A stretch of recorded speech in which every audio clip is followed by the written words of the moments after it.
Bancarisation, la poste malagasy comme alternative.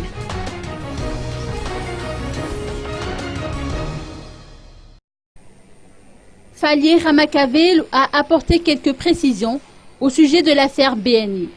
Il estime, contrairement à certains, que la procédure de cession a été opérée en toute régularité.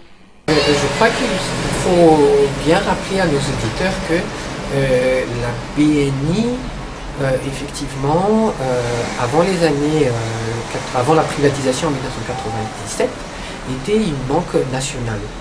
Elle avait pour vocation de financer l'industrie à Madagascar. Ensuite, lorsqu'on a privatisé toutes ces banques à Madagascar, la BNI est devenue une banque privée. Donc c'est plus une propriété nationale, c'est une propriété privée. Avant la cession, la BNI appartenait au Crédit Agricole, qui est une banque française qui appartient au groupe Crédit Agricole. Le groupe Crédit Agricole a décidé depuis pratiquement maintenant 2 ans de céder ses parts au niveau de la BNI parce qu'ils ont décidé de stratégiquement reconcentrer ses activités en Europe ou bien dans d'autres secteurs. Donc la BNI et le groupe Crédit Agricole, en tant qu'institution privée, a tout à fait le droit de céder les parts à qui il veut. Après avoir examiné plusieurs dossiers, les actionnaires principaux de la BNI Crédit Agricole ont décidé d'attribuer ces parts au consortium dirigé par le groupe Ciel. Donc, à ce niveau, il n'y a rien d'irrégulier. Ensuite, deuxièmement, pour que une banque puisse être cédée à un tiers, la loi malgache veut que l'opération soit contrôlée par la CSBF.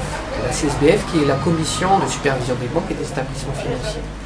Et la CSBF, après avoir examiné les dossiers, ont constaté que le dossier est régulier, est normal et légal.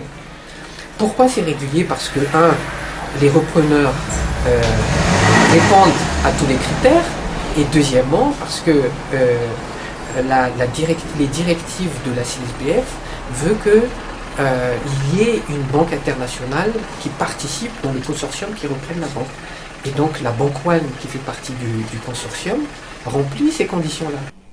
Cet économiste estime que si l'on veut créer une banque malgache, il est possible de transformer la poste malagasy en banque, comme ce qui s'est passé en Allemagne ou en France.